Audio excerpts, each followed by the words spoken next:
En estos casos es mucho también el ver, en secuestro internacional mucho es conocer a tu pareja, o sea, realmente si es caso por caso, como dicen aquí, que siempre es caso por caso, pero se conoce mucho a tu pareja porque a veces cuando suceden este tipo de secuestros o cuando suceden, no saben, muchas veces si son de otro país no saben ni dónde vivían, no saben sus antecedentes, no saben nada de la otra persona, o sea, sí se dan esos casos, o sea, están casados con un extraño, definitivamente. Entonces, al momento de que, oye, pues me lo voy a llevar tantito aquí a mi casa en el cerro ya desde Potosí o en Oaxaca o en Chiapas, oye, pues ¿dónde es? ¿Quién sabe? ¿Y cómo hay? ¿Hay teléfono? Pues no hay ni luz, o sea, realmente es bien difícil este tipo de casos, pero sí es conocer a la persona, o sea, creo que la primera ley es conoce a tu pareja, o sea, si tú sabes que es violento, tú sabes que es así, pues definitivamente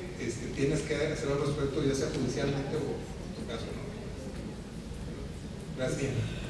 Para la licenciada Claudia M. Vázquez, ¿qué pasa cuando te das cuenta que los niños no se dan el permiso de disfrutar los pocos momentos en que conviven con su mamá, 9 y 10 años? ¿Qué se recomienda? Bueno, aquí nosotros como supervisores de las convivencias o quienes estamos interviniendo es muy importante considerar pues el contexto, ¿no? Si hay algún antecedente de agresión o de el simple hecho de haber sido testigos de violencia familiar en el que los niños, bueno, se involucran y consideran y creen que, bueno, eso mismo va a pasar. Por lo menos en la convivencia supervisada es nuestro papel darles esa contención a los niños, hacerles sentirse seguros, protegidos, darse cuenta, incluso permitirles, si solamente quieres estar 5 minutos, bueno, 5 minutos vamos a estar, pero van a ser 5 minutos que vas a disfrutar. No los podemos someter a mayor estrés, incluso también se interviene con los padres, se les solicita a quien lleva a los niños tener la colaboración, porque generalmente es porque si yo disfruto la convivencia aquí, el que está afuera se va a enojar, o me la va a cobrar, o me va a hacer sentir culpable.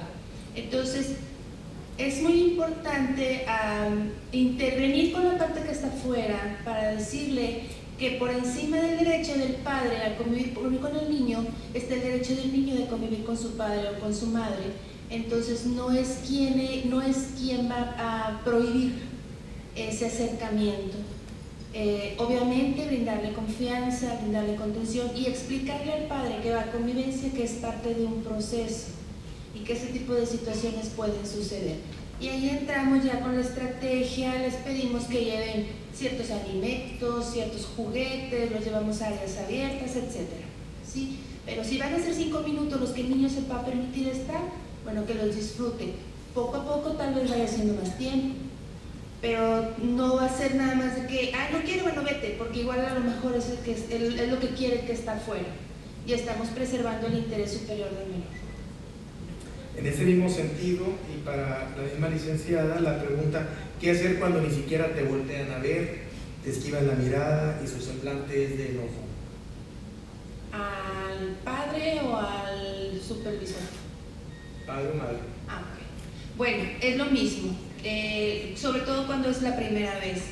Ha habido casos reiterados en los que, bueno, un caso en particular en que hubo 2 niñas que en ningún momento, y quiero dejar claro que, por ejemplo, la convivencia inició cuando, bueno, físicamente trabajábamos en San Pedro y después nos trasladamos al Centro Capullos.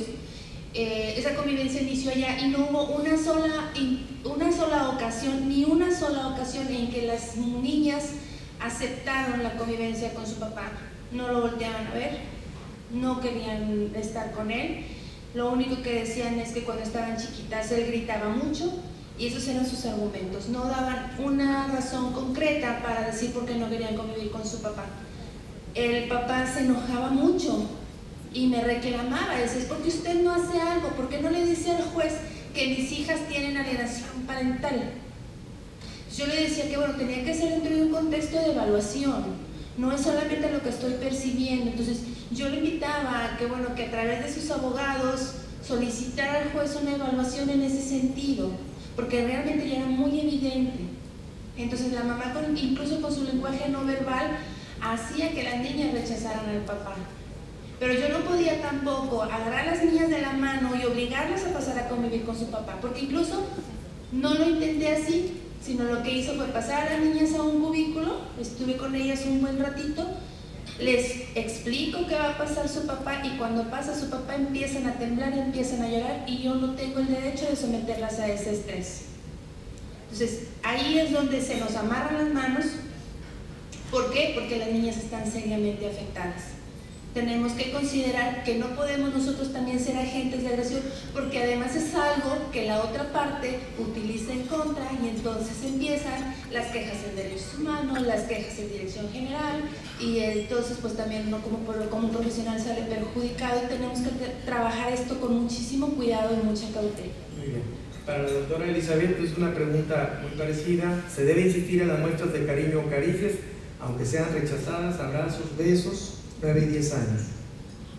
Bueno, yo creo que vinculándolo con la respuesta de la licenciada, si estamos hablando de un proceso de una convivencia, yo creo que el que tiene que determinar y ordenarle ordenar una intervención en la cual, con la investidura de la autoridad competente, que es decir, un juez o una jueza, el terapeuta, psicólogo, interventor o evaluador pueda tomar las medidas necesarias para de alguna manera involucrar al padre que tiene la custodia, ¿sí? Y que está aparentemente doblando las manos y empoderando a los menores porque la niña o el niño no quiere, cuando puede haber toda una manipulación detrás, ¿sí? Y que si realmente está preocupado por el estado emocional de este niño, él o ella tienen que colaborar, ¿sí? Con esta situación de que tiene que haber congruencia entre lo que le dice a la niña o al niño y lo que analógicamente le está demostrando, porque le manda un mensaje verbalmente, pero le pone una cara y los niños leen, y los niños, como todos los humanos, leemos primero lo analógico, ¿sí? Lo que realmente me está queriendo decir mi mamá es que no le hablo, y entonces se expone a los niños, ¿sí? Y quien puede, en un proceso de intervención, antes que una terapia, porque efectivamente después se podría hablar de una terapia, antes que eso, se puede evaluar la plasticidad, la disposición, las posibles fallas parentales, ¿sí? Y todo esto del padre o la madre que está manipulando, ¿sí? Y que podemos plantear que está ejerciendo un proceso, está activando un proceso de alienación sobre él o la menor. Pero es importante que sea con mandato, ¿sí? de una autoridad.